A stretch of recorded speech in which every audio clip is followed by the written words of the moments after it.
1833 թվականին Սինգապուրի այս փողոցը Hill Street էր կոչվում։ Այսօր այն Armenian Street է։ 1835 թվականին հենց այստեղ է կառուցվել Սուրբ Գրիգոր Լուսավորիչ եկեղեցին։ Այն առաջին քրիստոնեականն է Սինգապուրում։ Սինգապուրի հայ համայնքը երբեք ստվար չի եղել, առավելագույնը 100 հոգի։ Այսօր հայերը Սինգապուրում մոտ 40-ն են։ Հայրենի պետության ղեկավարին դիմավորում են իրենց ավանդական հավաքատեղիում, եկեղեցու մոտ։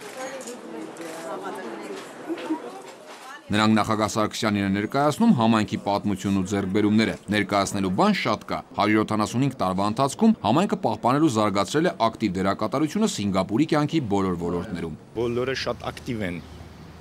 բոլորը պրոֆեսիոնալ են եւ զբաղվում են